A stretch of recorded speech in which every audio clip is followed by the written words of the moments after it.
This is your host, Amanda Fowler, and you're listening to Just Mans, the podcast, the place where I empower you to be who you are, say what you want, and do what you dream.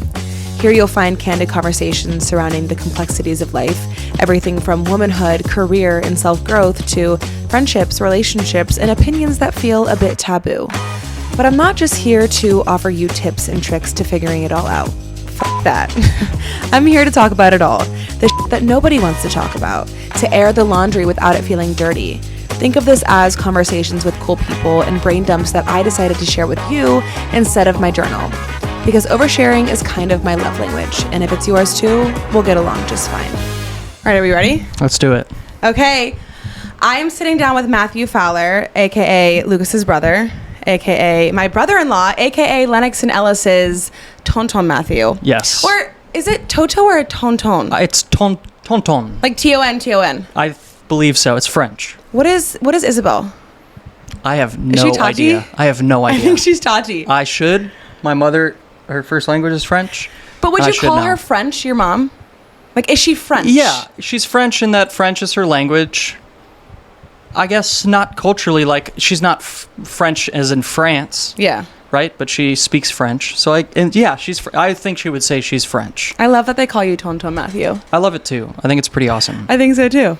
I think it's awesome. Because I had a Toto Dom.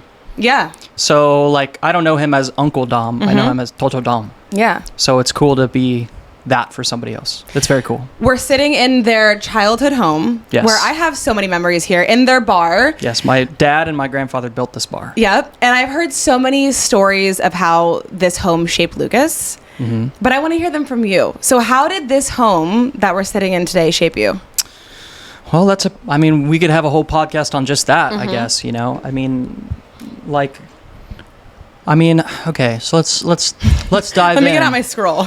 Let's dive in. I mean, you know, my parents are very social people. So growing up, there was always like parties happening at the house, lots of gatherings of, you know, different kinds of people. My dad was a chef for a long time, and my mom worked with him on the restaurant. So they owned a restaurant and had a small restaurant.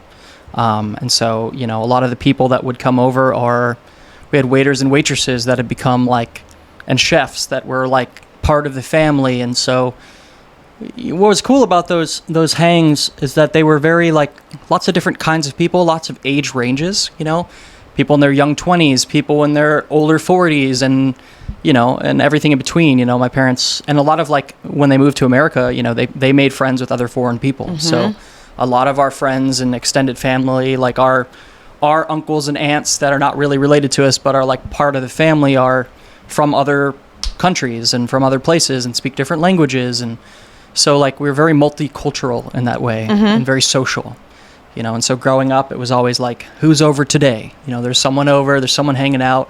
We're always here at the bar hanging out. We have music blasting and drinks going and talking all sorts of stuff till 3 a.m. Could you imagine you guys had a reality TV show?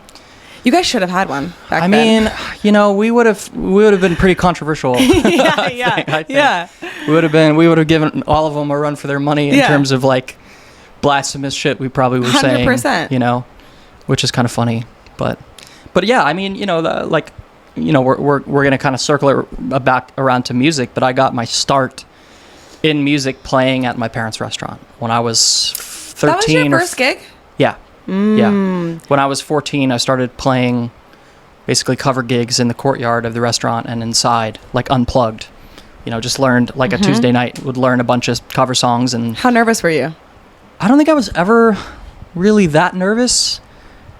I mean, I don't know. It's hard for me to separate now. It feels like so long ago. Tomorrow's my 30th birthday, which is fucked up. It's fucked up. 30 is young.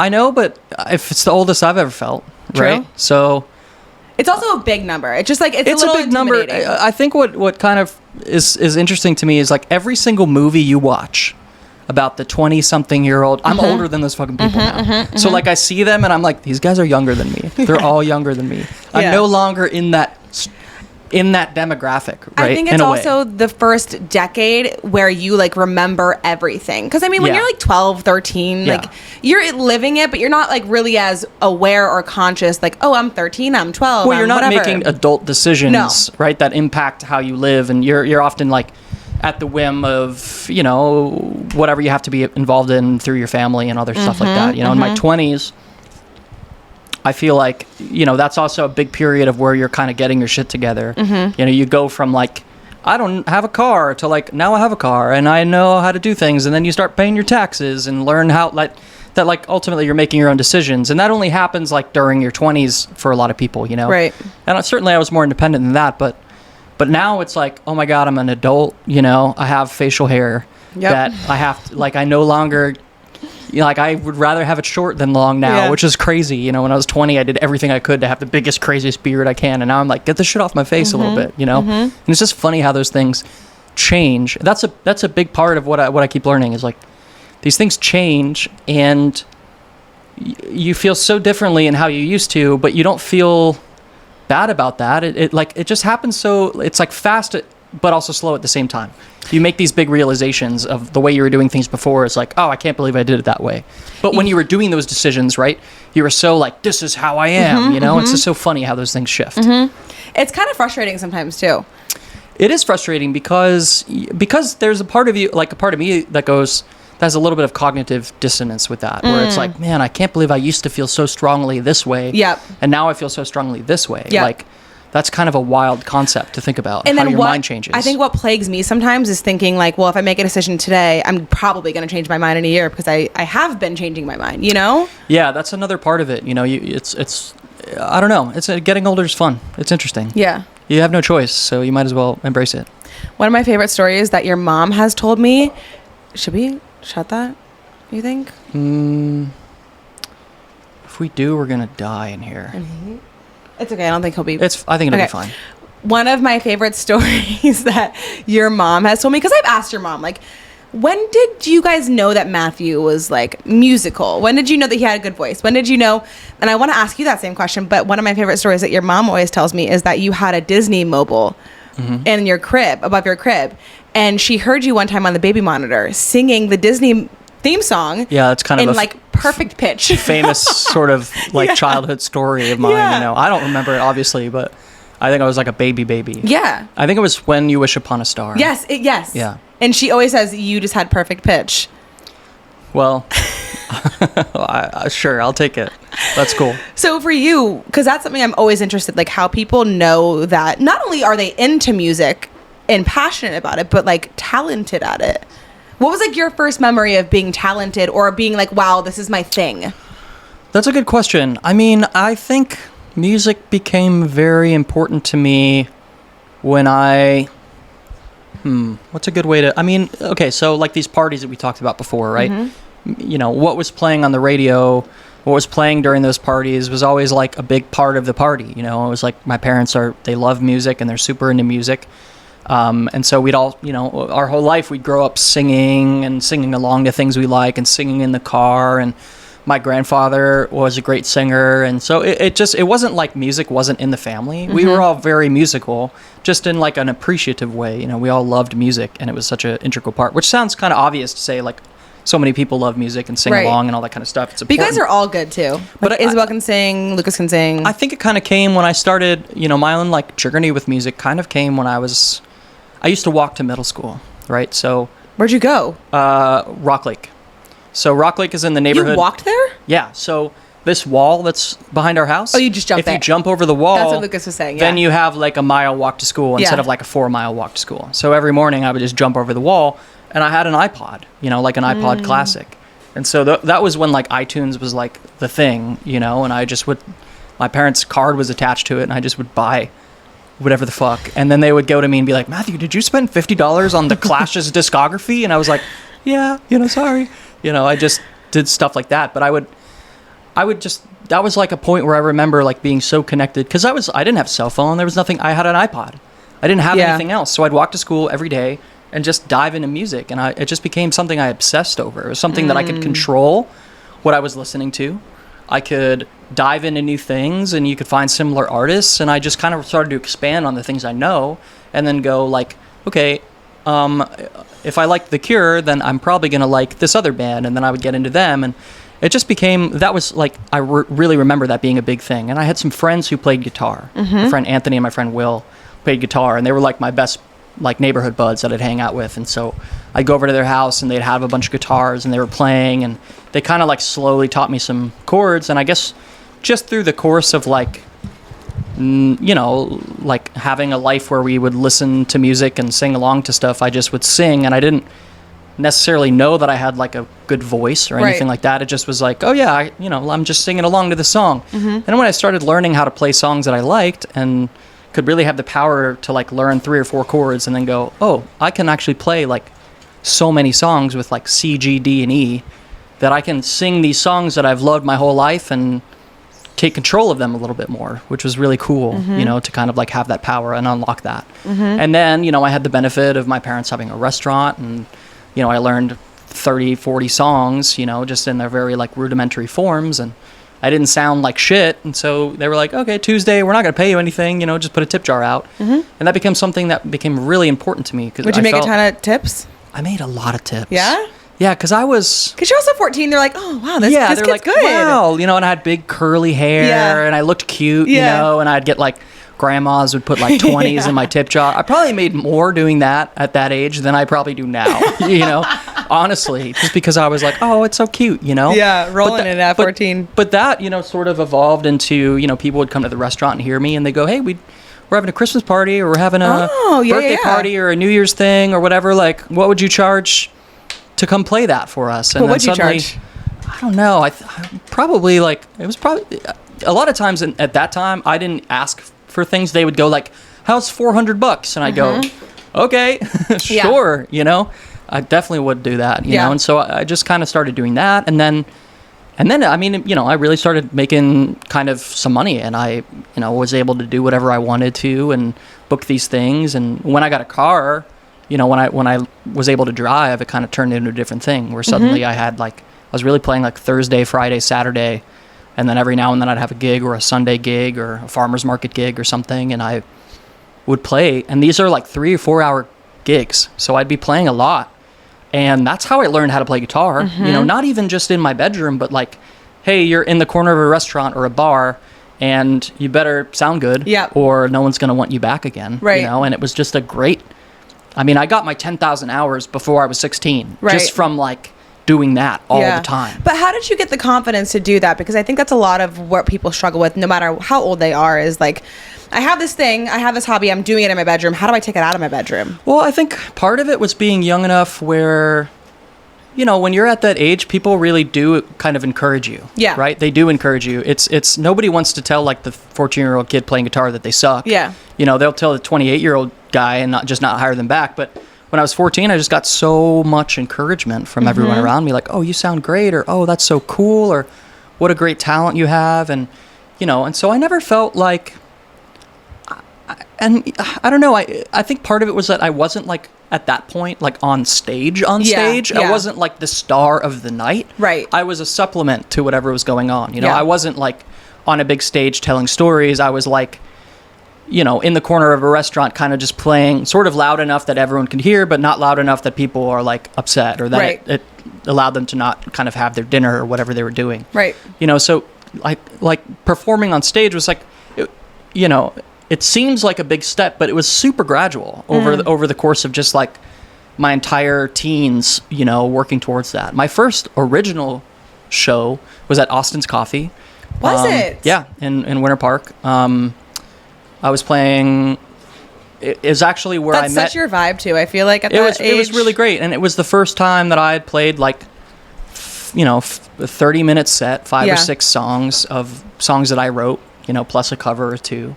And I was super nervous for that, because that's a very different kind of ask, right? Like, hey, everyone be quiet and listen, which happens sometimes at the restaurants, you know, when it was nice, but it was never like, here's my song. It was like, oh, here's Hallelujah, or some shit like that, you know? Yeah. So it just kind of became like a gradual thing. And I was lucky to have friends who I could play in bands with too. You know, my friend Austin let me play guitar in his band, and so I was playing like electric guitar and singing harmonies. Whoa, that's cool. And that's really cool, because you're not the main guy. You can kind of learn a little bit about how things work or what shows look like, and then you kind of realize, like, I mean, half the shows you're playing when you're young kind of are shitty shows to begin with, you know. So there's really not that much pressure as you think, you know. It's not, you're not playing for 300 people, you're playing for like 12 people in a in a basement somewhere. You know, who the fuck cares? Yeah. You know, as long as you're not screaming and everyone's like bleeding from the ears, like everyone's gonna go, oh, that was great. You know? Yeah, for sure. Yeah. But then where did writing come into it? Because were you always a lover of writing, or did that just kind of come with the process? I love to write. I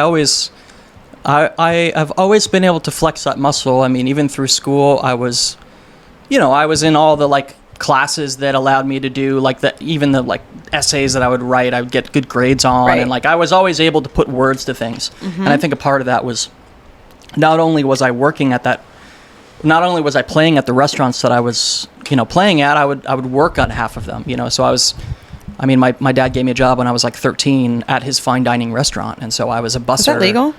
Probably not. I mean, I don't think I got paid really. Yeah. I would ride my bike to work back when it was, over where it isn't now. But, I just learned how to be presentable and to communicate well to adults and to anyone. And which is so important. And if you start that when you're 13, then, you kind of don't lose that. I mean, that was like a really, really big kind of time where I could like learn how to just communicate as an adult, even though I was like a kid, and a lot of times the waiters and waitresses that I worked with, like they forget how old you are. They don't realize, because I didn't look that different than an 18-year-old, but I wasn't. I was like 16 or 15 or 14 or something. And so like, you overhear some shit and you're like, oh, I don't even know what that is, like, just like restaurant gossip stuff. Yeah. And then they like kind of go like, oh yeah, you're like 14. Yeah. You don't know anything about what we're talking about. It shapes you. It does. It shapes me. Yeah. And I feel very lucky because that's something my brother and sister didn't really have that I got to. Right. Because by the time that they were sort of old enough to sort of do that themselves, the restaurant had closed and all this other stuff. So I really got this like trial by fire era when I was like, 12, 13 to 18, 19, where I was working at a really nice restaurant where I had to like be presentable and talk to people and solve problems and do all that kind of stuff. Well, and like Lucas got some of that too with catering with your dad. Sure. And so I think he always talks about that too, and how that really helped him learn all of his people skills, all of his social skills. Yeah. But also I think the parties that you guys had here too, and that fact that you guys had dinner at the table, and well, we got to see our parents who are the pros of that. The pros of hosting and 100% and being the life of the party and giving everyone what they need and helping the conversation move along. Like that's how my parents, especially when we were younger, were like. My camera overheated. Oh, it did? Yeah, that's okay. Keep going. We'll use yours. That's perfect. Yeah. But that was a big thing. That's something like now looking back, as I'm on the eve of 30, that I think really did shape me in ways that take a little bit of time to really understand. You wrote your first album in this house and recorded it, huh? I did. Yeah. Talk about that. I recorded part of it here, like in my bedroom, and then the other part is my dad had a storage unit that was converted to a kitchen that he would cook like for the catering jobs in, because you have to have like a big kind of kitchen to be able to do like 100+ people parties and stuff. We couldn't just do it here at the house. My mom would die. So we had this kind of separate kind of dinky storage unit, and that was a place where I could go at 1 a.m. and no one would be there, and I could record things. And I had friends come and we recorded a lot of things there. And it was kind of this fun little playground where there was no supervision. We weren't even doing anything bad. We were literally just like jamming and like fucking around till whenever we wanted to. Drinking beer or smoking or no? Not at all. Not at all. Not even close. Yeah. It was like nerdy. Yeah. It was nerdy. It was like, how does this cable work to this? It was like not even like debaucherous at all. Yeah. We could have done way crazy shit in there. We didn't do any of that. It wasn't even a thought in my mind to do stuff like that.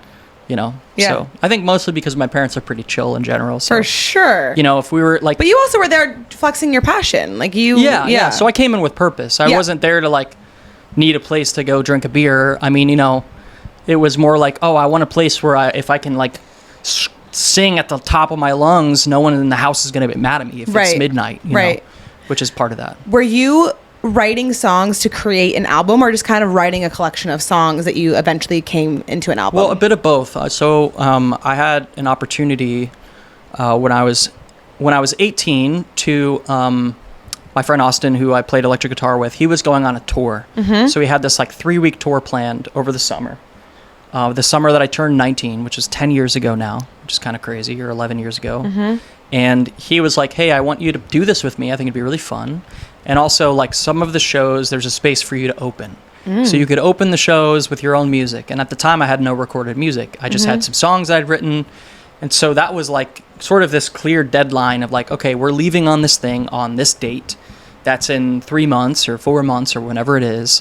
I have that much time to come up with some recordings, some CDs that I could give to people or sell if I wanted to at these shows, right? So it kind of put the fire under me to do something. And I had a limited amount of time, which I've learned is a very important tool in a way, you know, to give yourself a deadline or to give yourself like pressure, something to work towards in a time way, right? You have this amount of time to do this. And then suddenly you go, okay, well then I'm not going to go hang out with my friends. I'm going to go do this thing. Right. Because I have only X amount of time. Right. You know, and it creates that fire under you that make you have to do it. You know? And that was very important for me. I don't think that I would have been able to do it if it was like loose. Right. You know, I think that was really helpful for me. Right. What was the first song you recorded?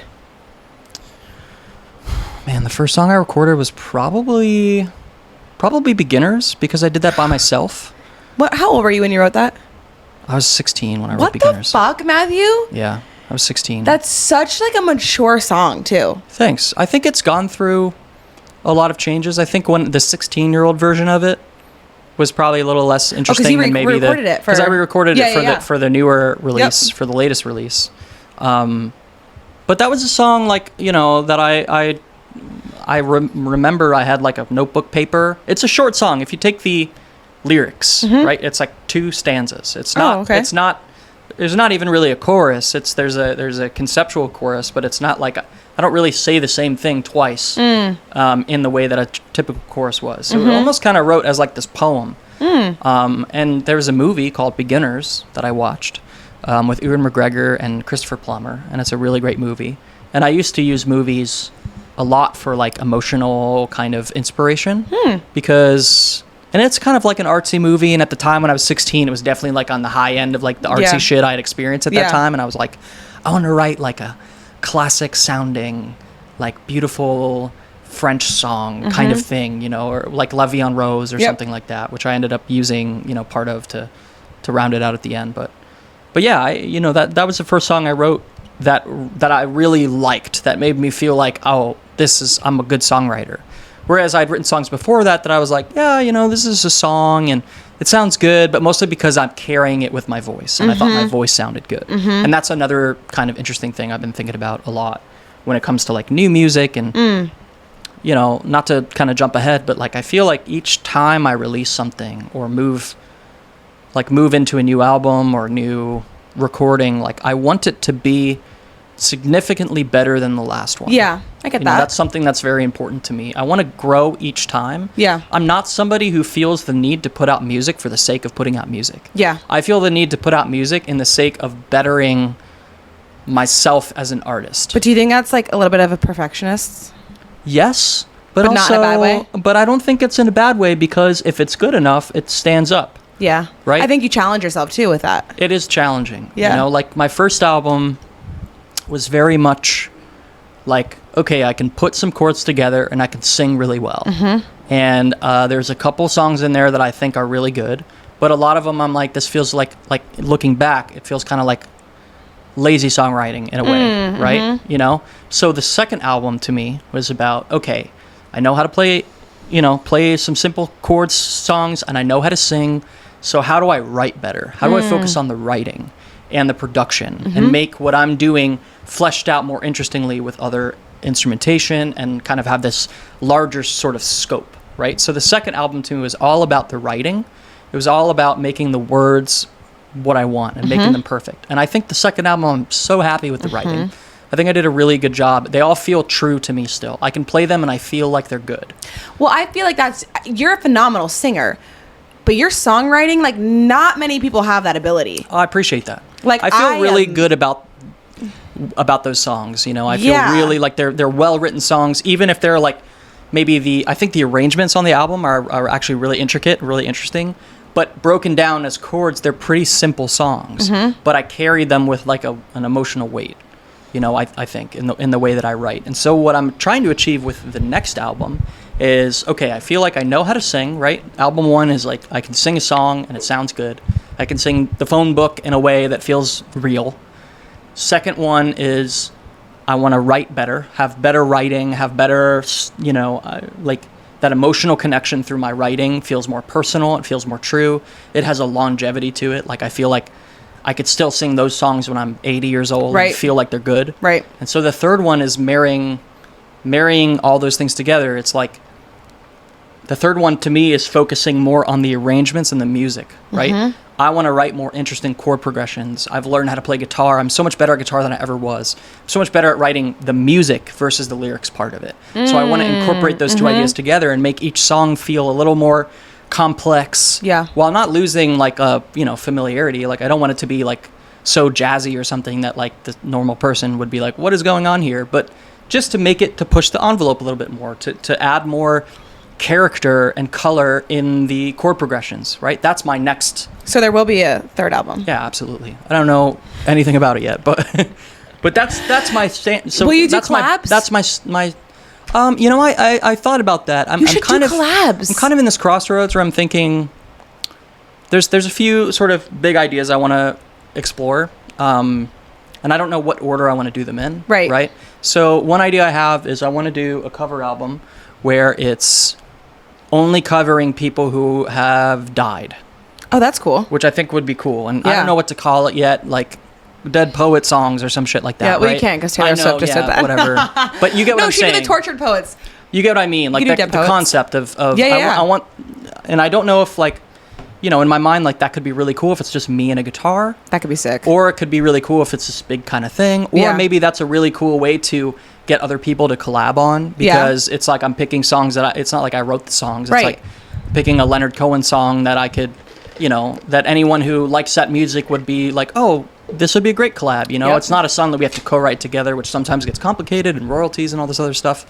But it's, it might be a clear path forward. So that's an idea that I have. I also really want to try doing like an instrumental project where I'm just doing music. Like a Karungbin thing? Like how they just jam? Yeah, kind of, but probably more like rootsy. Or like Just Neighbors? Maybe just, something like that. Okay. Probably less involved than that. More like maybe, because something that I touched on before about giving yourself kind of a pressure, right? I also think there's something kind of nice about limiting yourself and making kind of like, sort of rules for the songs. So for me, for an instrumental album, it'd be very cool if it was like, I want to do an instrumental album and I'm only allowed to do 2 guitars for the whole album. That's it. 2 like duets for guitars or something like that. Like impose some kind of limits so that it gives me a parameter to work in. Because I find sometimes if it's too open-ended, you could do so many different things that you have this inability to take a step forward in some direction. Right. That's something I've struggled with a lot. Yeah. Especially on this last album because, I was trying to do so much of it myself where I had the vision, but I didn't have the execution. Mm-hmm. And so I ended up bringing a producer in that I really like and respect. And we made something amazing, I think, out of it, and that was due to working with somebody who knew how to get what I wanted out of it. Yep. When I didn't have the skills to do that or the gear or any of that kind of stuff to do it. Yep. And now I feel like I have a lot more knowledge about what's going on. And each time I can come into the conversation being able to handle a lot more of it. So like my asks are trying to be more specific. Like, hey, I need you to play the drums on this, and this is what I'm looking for. And I'm going to play like a shitty version of it, but for you to get it. Whereas before I couldn't even pick up a drum set, play drums to save my life. Mm-hmm. And now I feel like I have so much more context because I can do it myself a little bit, so. Yeah. Does that make sense, or did I go off on too much of a tangent? No. I'm so fascinated because I'm a writer. I love writing, but I don't write songs and I don't write like poems in that way. I kind of just like stream of consciousness things. For you, and I know that's probably different, do you like get the music down and then write to it, or do you write and then get music? Mm-hmm. How does a song come together? So like Going Nowhere, it's probably my favorite song that you've ever written. Mm-hmm. How did that come together? That came together. I had the chorus. Okay. So the words. I had the words and the like a general melody. Okay. So a lot of times the way I do it is a melody and they like hook or a key thing. Like I had the chorus, I held you. Yeah. That part. I had that. not necessarily even on guitar, but I had like a voice memo where I like had the singing of it, and then I had to kind of fit the guitar to make it work or whatever.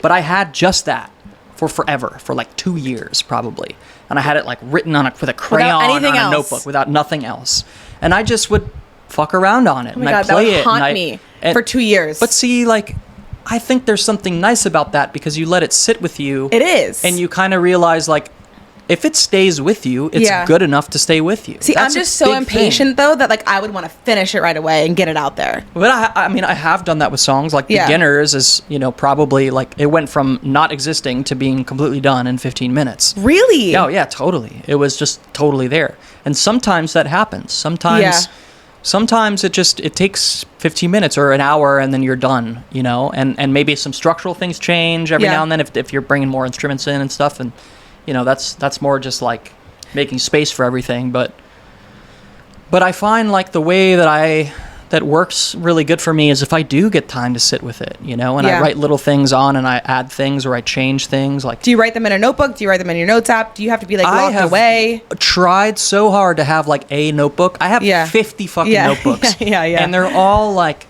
that's cool though. There's 3 pages in there that are, and then it's blank, and I have notebooks that I haven't written in 5 years that I'll open the last page of and then write a new thing in. I'm usually like so organized. Yeah, you are. And with that stuff, I have no organization. Creativity is messy. It's super messy. It has to be messy. And I try not to fight it that much. No, you shouldn't. I really try not to fight it. What's the story behind Going Nowhere? Going Nowhere is about this girl who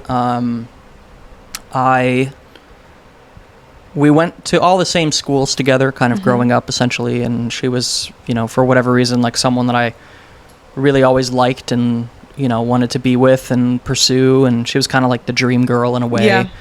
And, after, there was a period of time where, like, it was working, and we were, like, going out on some dates, and I was like, yes, this is it, like, who is this? I don't know. We could talk about it after. Okay. She's married now and has a kid. It's like, give me initials. CC. Oh, yeah. You know what I'm talking about? Yeah. I mean, she doesn't care. She knows the story. We've talked about it a lot, but I don't want to, she's living her life. I don't need to bring in like drama in her life if, or whatever. Sure she have a kid? She's got a kid. Yeah, she's locked in. She's fully has a kid. Yeah, there's no hope there. It's all done. But anyway, I think I consider her a good friend. So yeah. I think we're friends. I got to check in with her. She follow you on Instagram? Oh yeah, totally. Maybe. She comes to my shows. She knows. Yeah. But we had got out on some dates, and I thought it was going really well, and we went out to dinner one time and had this like really serious conversation where, she was saying that she really needed someone who believed in God in the same way that she did, because it was very important to her. Mm. And for me, I'm not super religious or anything like that, so it was like a very real conversation where someone you care about is telling you that they need something from you that you can't give them. Right. And I couldn't fight that. I couldn't pretend to be religious. I did go to one of her youth group meetings though. What'd you think? And I said, like, I would love to pursue, I'd love to learn and whatever. And it wasn't my vibe, know? And I think maybe I was a little bit too obtuse in that looking back. It was definitely like open discussion at someone's house kind of thing, and I asked a lot of questions. Like, who the fuck and I think I was very challenging, and they were like, why is this guy here? That's why I hate religion though, because if you try to ask questions, they don't want you to ask the questions. Well, they could just give you the answer that still doesn't... Especially in youth group. That's what I experienced. I mean, I don't have any experience really. I mean, I went to like a prep sort of like religious class that I hated going to when I was like young, right. My mom was like, we want you to get confirmed and all this other shit, and I'd like wear black and like had a bunch of bracelets, like an upside down cross on your head. Yeah, basically I was like, the punkest version of myself every time I went. I had and that was interesting because it was all people who were like went to the same school and I didn't. And they all were friends and all knew each other, and I didn't know anybody. I didn't make a single friend, not one friend, because they thought you were the devil. And I hated going. I begged my mom. I was like, please don't make me go. I really don't want to go. And eventually she just gave up the fight. because it was every time I was like, no, please, I don't want to go. I have no friends. They hate me. Yeah. You know, all that kind of stuff. Yeah. Anyway, so that's the story about going nowhere. It was very affecting to me. That conversation sat with me. But the truth is, you know, I wrote that song like a few years after that had happened. Right? So it wasn't like I went home with my notebook and like had to do it. It like, I like taking a long time to kind of dissect something, to understand something. I think it takes distance sometimes to understand something as a whole. For sure. Now, there's something to be said about being impulsive and writing on impulse. And certainly I've done that times. You know, sometimes like half of a song is written in that manner. But I also know that like, and I've learned over doing this for so long, that these are songs that while I may like write them in one day, I have to sing them a bunch for a long time. So I want them to be powerful enough that I can stand by with conviction for years to come and know that this is something that I thought about and worked on and am confident in is the way that I feel about this thing. You know, does that make sense? Yeah. What do you think inspires you the most creatively with songwriting? Like, what do you think you write about the most, or what drives you to write most?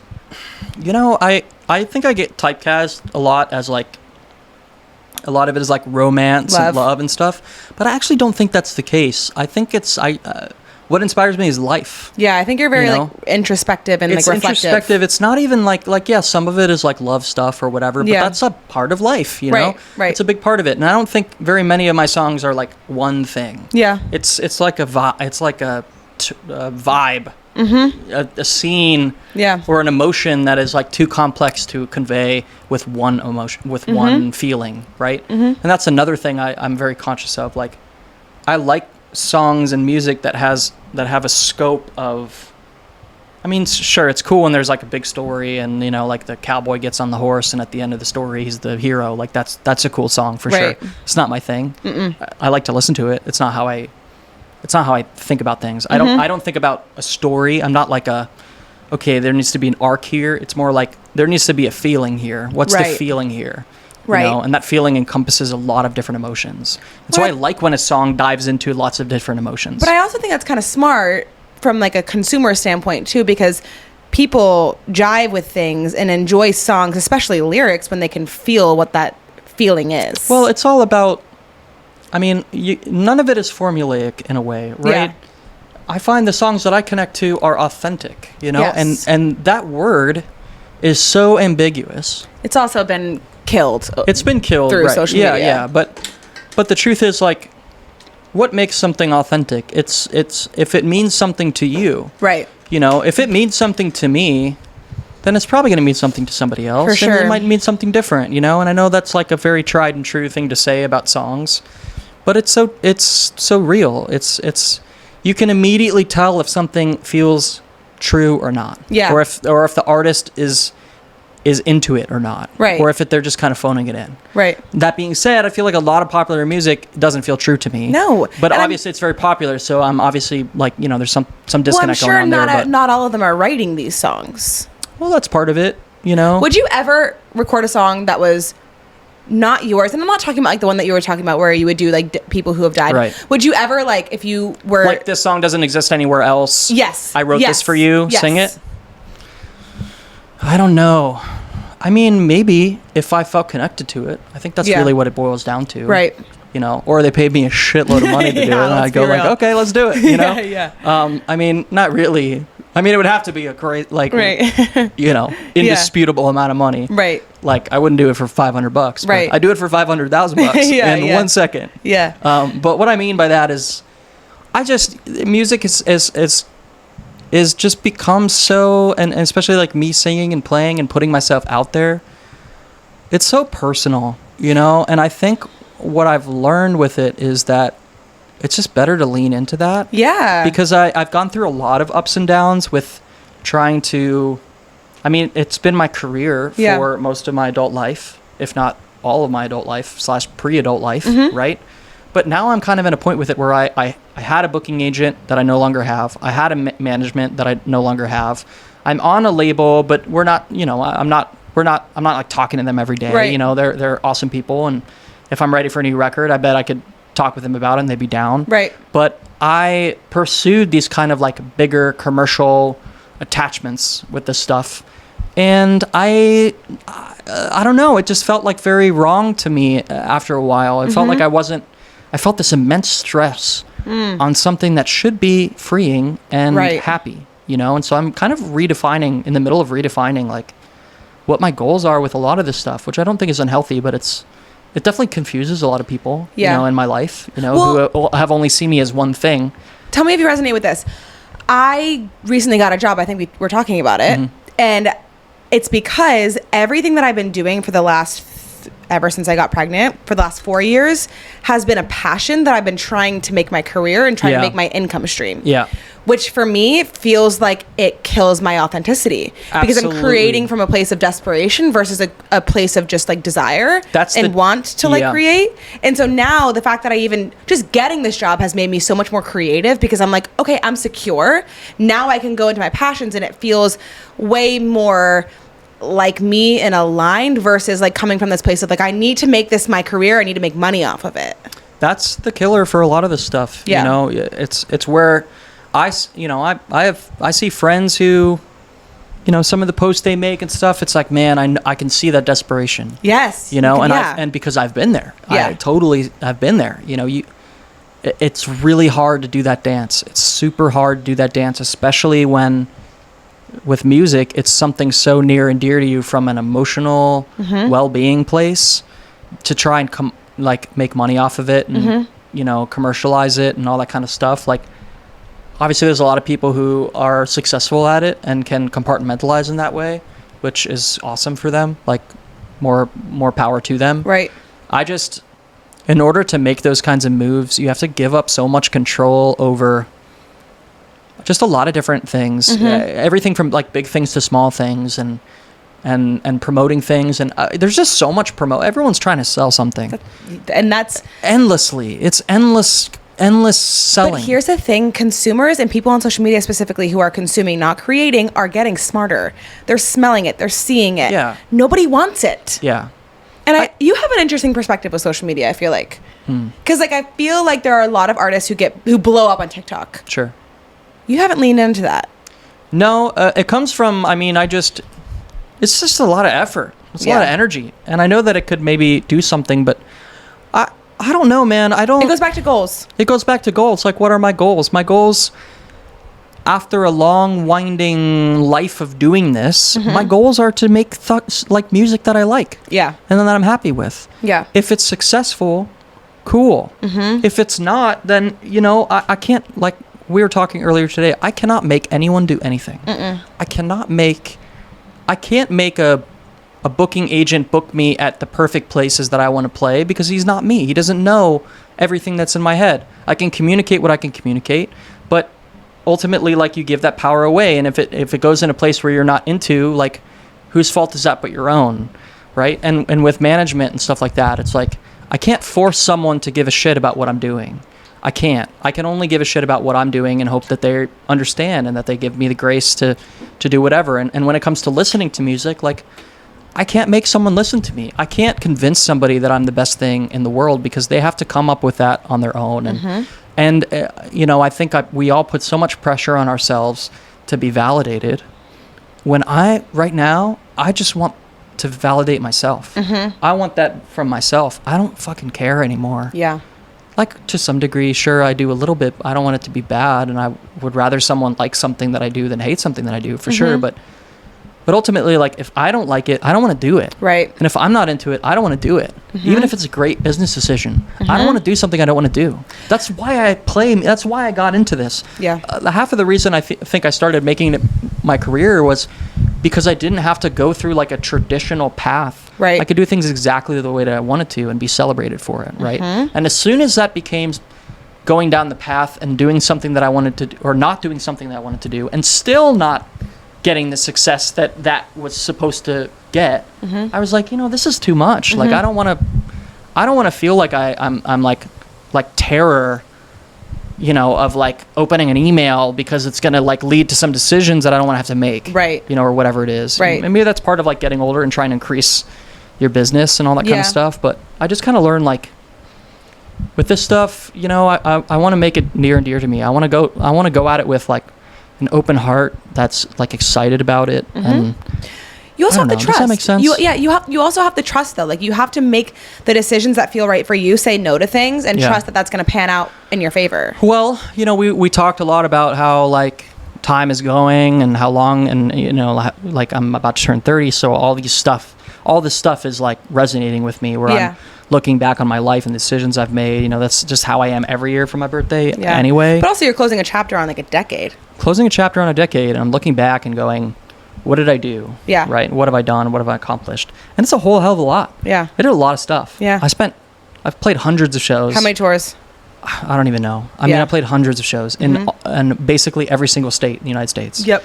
You know, I've gone to almost every single major city in the States. I've driven thousands and thousands and thousands. I've done 40 years of driving in 10 years. Yeah. You know, I am a trucker. I could go toe to toe with a trucker. Yeah. No problem. Yeah. I know how to do it, and I've done it, and I've seen a lot of America. I've met countless people. I've played shows with songwriters that I think are better than, you know, the best songwriters in the world, and I've played shows with people who are selling hundreds of tickets that I thought sucked, and everything in between, you know, and I just kind of have seen like it's such a crapshoot. Like life is. Life is such a crapshoot. You can't choose who your parents are. You can't choose your situation. You can only grow up the way you can grow up and then deal with it, right? And music is kind of the same way in that respect, you know. It's like some people have the best teams in the world and are bad at what they do. Yep.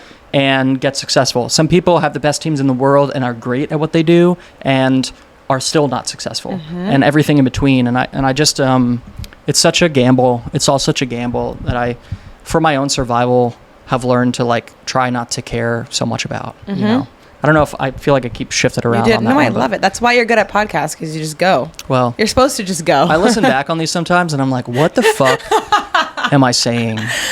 Last question before we transition into the should I give a fucks. I'm Still Trying has 5 million downloads on Spotify. That's fucking insane. Yeah, it's pretty cool. That's insane. It's pretty cool. Yeah. How did that come together? Because were you like, I want to write? I mean, honestly, you know, it was like I released a single, and it was, you know, people liked it. It was cool, and a lot of friends and family came out of the woodwork and was like, wow, it sounds so great. And I was really proud of it, and I was excited, and it was doing fine, you know, like it was moving along and had a respectable like 50,000 streams at the end of a month or something, which is a huge accomplishment. Yeah. But I was like, wow, that's really great. And then I don't know what happened. You know, I just kind of like every other morning I'd wake up and I'd go like, I have 300,000 listeners this month. What the fuck? You know, it hit a wave, and you know, just got a bunch of plays from it and did a lot of stuff. And did it get on playlists? It got on some playlists, but not even any big Spotify playlists, just people who liked it. You know, I submitted it to a couple playlists that, you know, a lot of them didn't accept it, and then some did. And I think it just, you know, it just resonated with some people, which is super cool. And it had a bit of a moment, you know, and I still get a lot of streams on it, which is really cool. And I'm really proud of it. It's definitely like, you know, if you've heard of my music or listened to me before, it's probably that song is the one that you've listened to. Well, did I tell you about the gal who works at the Den? I think so. What she said? Remind me. She goes, oh my gosh, I didn't realize that your brother-in-law is Matthew Fowler. I follow him on Instagram, and I like his songs are my favorite. Like, that's Going awesome. Nowhere, I'm Still Trying. She's like, I matched with him on Hinge when he lived in Denver. Oh shit. And I think you guys corresponded back then, and it just didn't come. But she's got a boyfriend. And she was funny. She's like, I love his music. That's cool. And I think it's because she found I'm Still Trying, and then like deep dive. Yeah, it's kind of like that's like a gateway song for sure. Yeah. For a lot of people, I think what makes me the most proud is that the people who come to my shows, like, they like I'm Still Trying, but they know all your stuff. They like the other songs. Yep. You know, they want the songs that aren't I'm Still Trying. Yep. And that to me is the mark of like making something good, you know. Right. If you like the stuff that like you didn't try and push that hard, you know, is cool to me. And it brings me a lot of joy. It makes me feel like people are actually listening to the album as a whole, which in my opinion like is the goal of an album. It's not a song. It's an album. You know, I made it to be listened to entirely, you know, and I put I'm Still Trying as like track 8. I didn't want it as track 1. I wanted you to have to get through like some slower shit that you might not have liked as much to get to that, you know. But obviously we live in the streaming world and you can just play whatever you want. Yeah. So who cares? Whatever. Yeah, but you have vinyl. I do. Yeah. I do have vinyl, which is pretty cool. Super expensive. Is it? To make? Oh my God. It was crazy. I had a lot of issues making the vinyl. There was pressing issues. I mean, it was like during COVID where all that vinyl ordering and stuff was happening and everything was super backed up.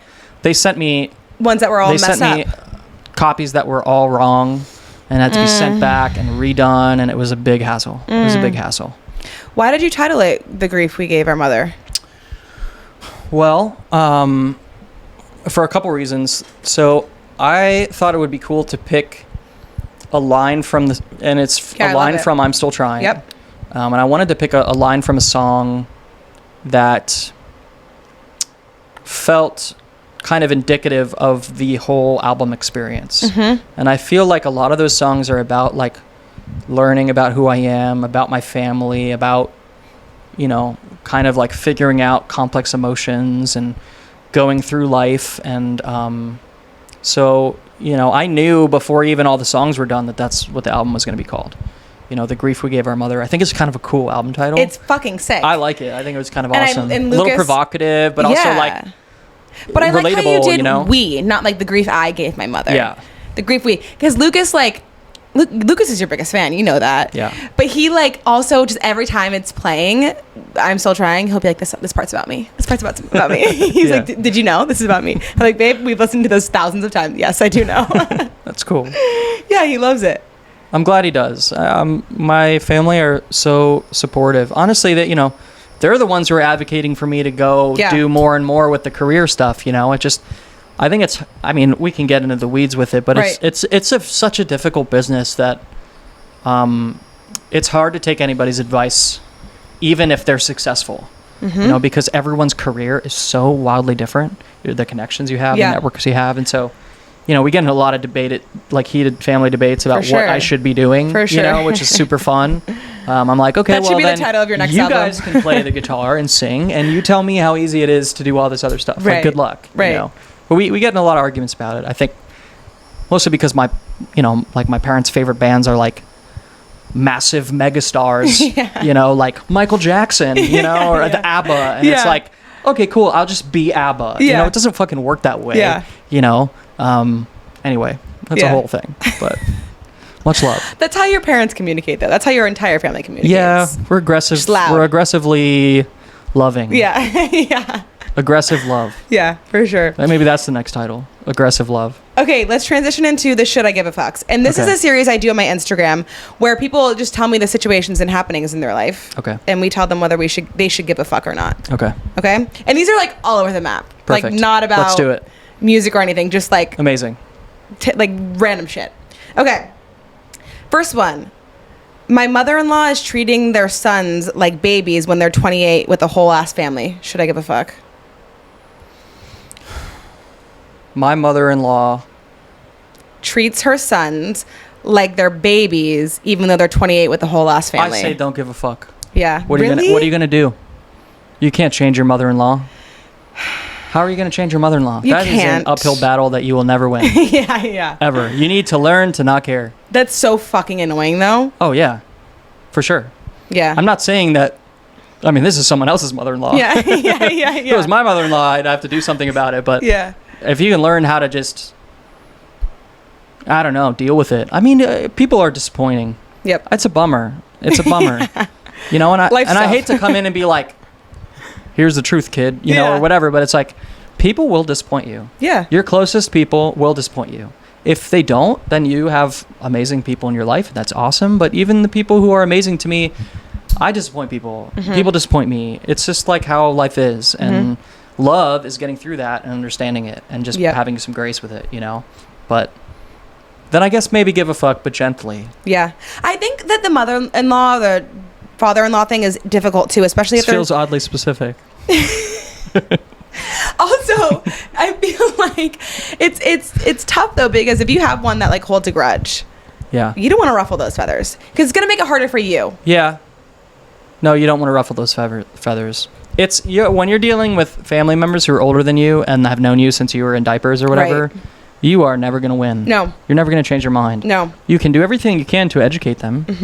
You can have sit down conversations where you say this, and this, and people can change. I don't think that people can't change, but it's a lot of work. This feels like something that I feel like she needs to put on a smile and not like smile and wave, and then go like bitch about it to her friends over coffee and wine. Absolutely. That's what it should be. For sure. For sure. Honestly, don't make it like a bigger thing than it needs to be. Yeah, because then you're dealing with like you got to see this person like and it's just a waste of energy for you. It's a lot of energy, and ultimately like, I mean, they're grown ass men too, right? Yeah. They should be able to deal with it. 100%. It's not her fight to fight. 100%. She can be behind. She can weigh in, right? She can go, oh well, blah blah blah. But she doesn't have to go blah blah blah. Yes. It can be very chill. For sure. There's a chill, supportive way to do it where it's really up to the dudes to. For sure. Step up. Agree. In a way. Agree. Okay. My best friend has been hanging out with one of our mutual friends and not inviting me. Totally fine, except when we're together, she complains about the mutual friend. It's fucking annoying. That is annoying. I don't know. I mean, she should be invited. Why is she not invited? Yeah, I don't know. Why are you not invited? Is it say it again? My best friend has been hanging out with one of our mutual friends and not inviting me, which is totally fine, except that when they're together alone, she complains about the mutual. Should I give a fuck? Oh man, it sounds like this friend isn't that cool. Yeah. The friend that's doing the complaining and then not inviting. Yeah. I also feel like all of my friendships I have a very honest communication with. So if I feel like I want to be invited, I'm like, bitch, why didn't you invite me? Or I think I'm that way too. Right. Yeah. Or if it's like you're complaining to me and I don't want to hear it, I'm like, I don't want to fucking hear this. Why are you complaining about me or complaining about her and then going to hang out with her? Well, it's that balance because you don't want to make it such a big deal that it becomes like a thing you have to argue with your friend about. Yeah. Because that's putting energy already towards something you don't want to have any energy towards, right? But I don't know. It's kind of weird. Should you give a fuck? Yeah, because it's annoying. Yeah. You should be like, oh, just don't talk shit about whatever. Like, if you guys want to hang out, that's cool. I'd love to hang out, and then we can both talk shit about her together. 100%. That's the solution right there. Yeah. Let me hang out with you, and then we can both commiserate instead of me hearing this secondhand bullshit that I don't know anything about. I love that answer. Yeah. I love that answer. Okay, this one's kind of nuts. My friend is constantly talking about how badly she wants to be fucked. Okay. And how wet she gets thinking about X, Y, and Z in front of my husband. So she says these things in front of her husband. Oh, there's ducks in the pool. No, there's not. Look. Whoa. Sorry, guys. It's a freshly clean pool. So they're like, let's get into it. Okay, start over. Sorry. Okay. Friend is constantly talking about how badly she wants to be fucked and how wet she gets thinking about X, Y, and Z in front of my husband. It feels like she wants attention from him. He doesn't care, but I can tell it makes him uncomfortable. Should I give a fuck? What? I think, you should give a fuck. I think that's, I don't know. I've learned after many relationships that have all failed, and I'm in one now that I'm doing everything in my power not to fail. Yeah. If there's anything at all that comes into the sanctity of your relationship, you got to shut that shit down. 100%. ASAP. That is priority one. I don't care how good of a friends you are with this person.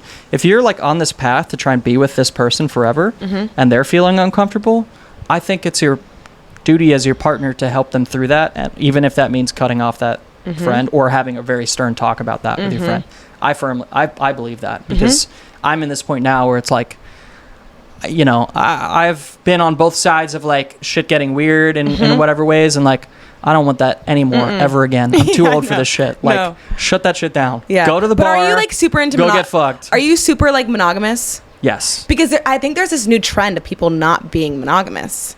Or wanting to be monogamous. I don't know if it's a new trend. I think it's just more of an open trend now, where people are more open about that. True.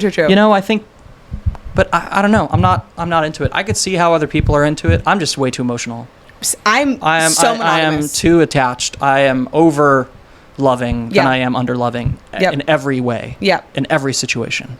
I am never not emotional enough. I'm always too emotional.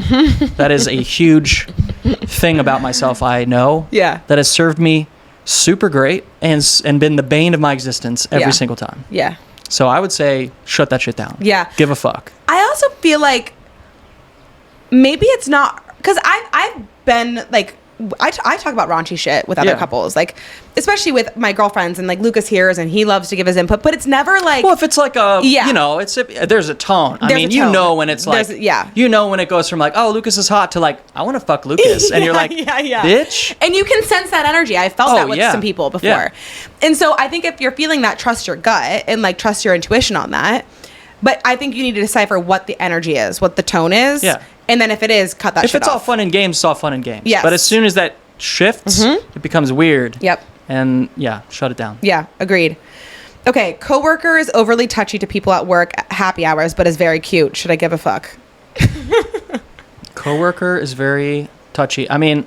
is overly touchy to certain people at work happy hours, but is very cute.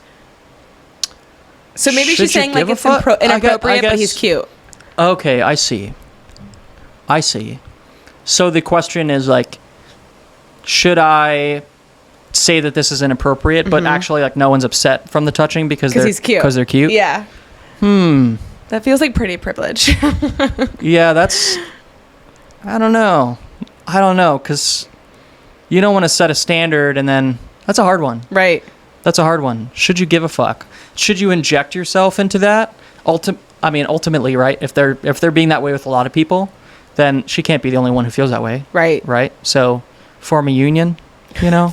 Start a little group. Yeah. Talk about it as a group. Group chat it. Or just, I mean, if it's a coworker stuff, depending on the work, leave it alone. Yeah. Don't care. Yeah. Not your problem. You don't want to get involved. I agree. I don't know. Or date the guy. Yeah. If you think he's cute. Yeah. But then you want to date a touchy-feely guy who's touchy-feely with everyone? No. But maybe it's the same person who's just trying to get fucked. Yeah, I feel like you need to feel your feelings out about this. It feels like maybe you want in on it, but like maybe not. What are you trying to say here? Yeah. What are you trying to say? She said certain people, not her. Certain people. I don't know. I agree. Okay, this is the last one. Okay. Do men develop masculine traits / skills with time? I'm nervous my boyfriend is not manly enough and lacks confidence. Should I give a fuck? I guess it really depends on your definition of manly, right? You know, because that's a pretty wide topic. Yeah. I would say you can help. I mean, it kind of goes back to like partner roles, right? If you're a partner with someone and you want to be with them for a long time, you don't want to change them. Right. But you certainly want to help them be the best version of themselves, right? You know, I think it would be well within your thing I feel like in that case, you should give a fuck and that you should be encouraging places where they're not feeling confident, you know, or like try and understand like, why aren't you feeling confident in this? Or, but also like the manly thing is kind of what's weird to me. It feels like that's like coming from a weird place. And like, maybe that isn't going to work out between you guys. That's what I think. Yeah. I think if you're questioning their manlyhood, it's probably not a guy for you. That's a weird...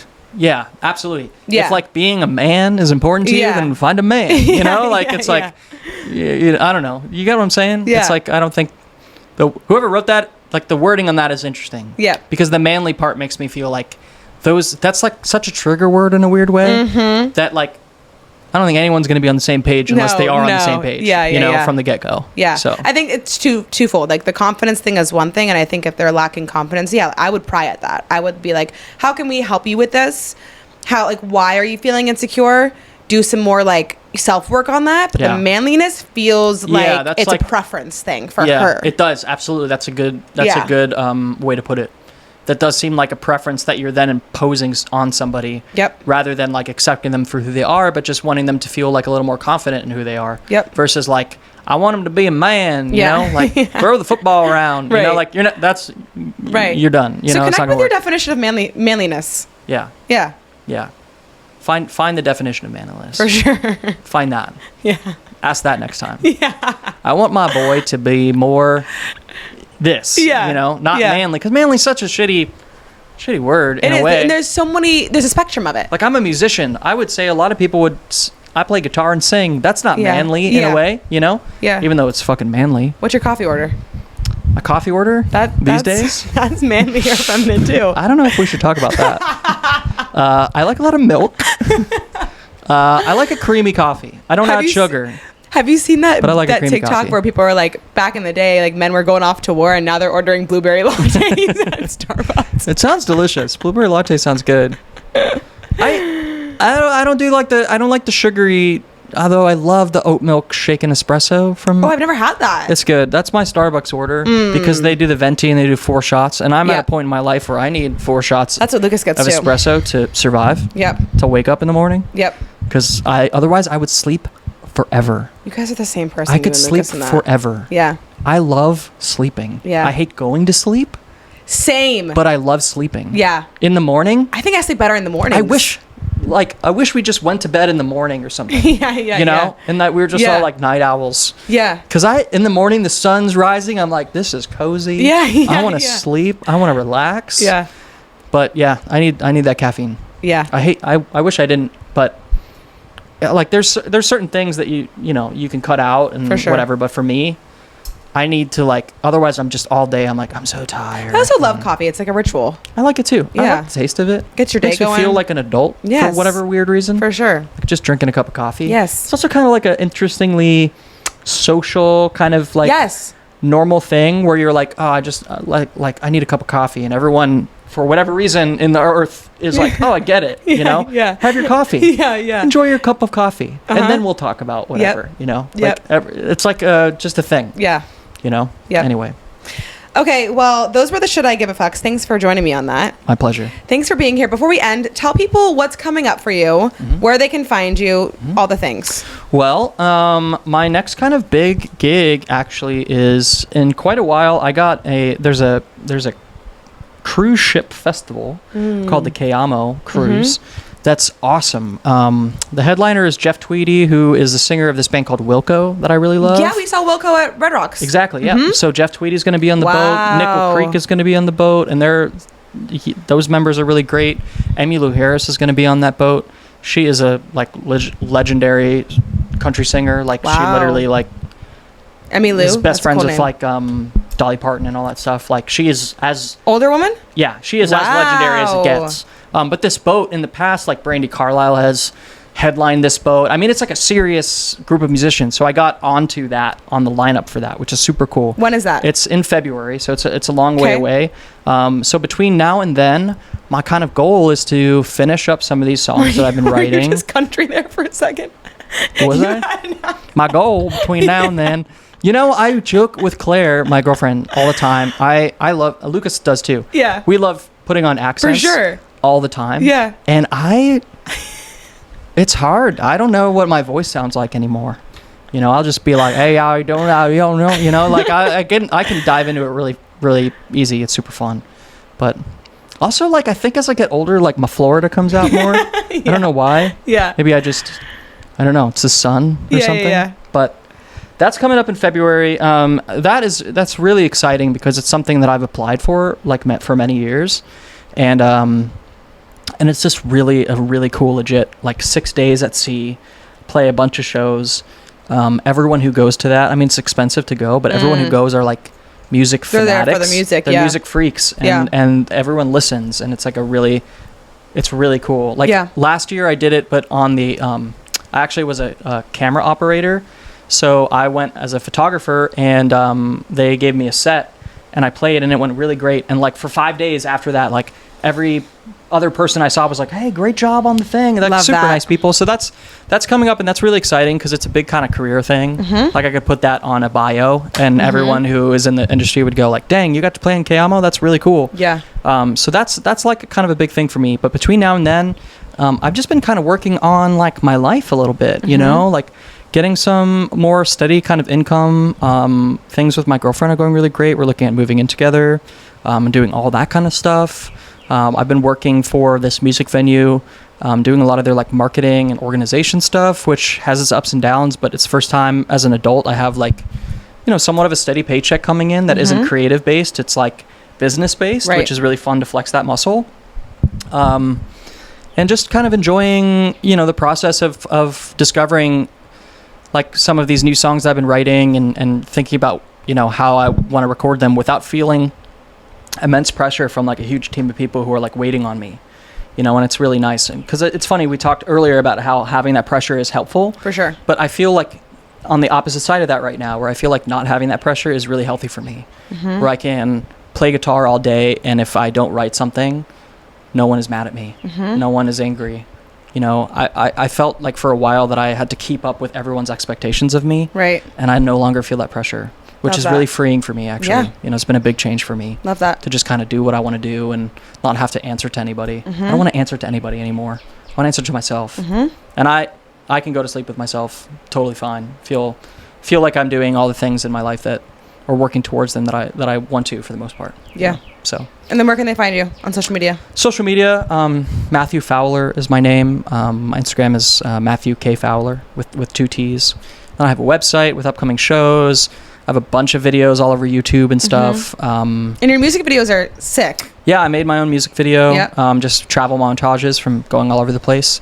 I'm excited for the next album too, is because I feel like I have a lot more time to kind of like craft it the way that I want to. Yeah. Like I'm excited about like trying different weird video things for music videos and trying different arrangements out, and like there's no financial pressure on it, you know, so I know that I can create some stuff and feel like I don't have to have a budget for it. I can kind of just like work on it as I want to and like be weird with it and like know who's gonna care. Right. Me. That's it. Right. And that's great. You know, that's awesome with me. Yeah. So yeah. Well, thanks for being here. Thanks for having me. We're gonna die of heat stroke. Yeah. Yeah, it's hot out here. I'm literally like dripping. Yeah. I'm literally dripping sweat. Yeah. Thanks for being here, guys. And if you actually, I just changed my Instagram handle and my TikTok handle, so I'm going to put all that shit below because I can't remember it right now.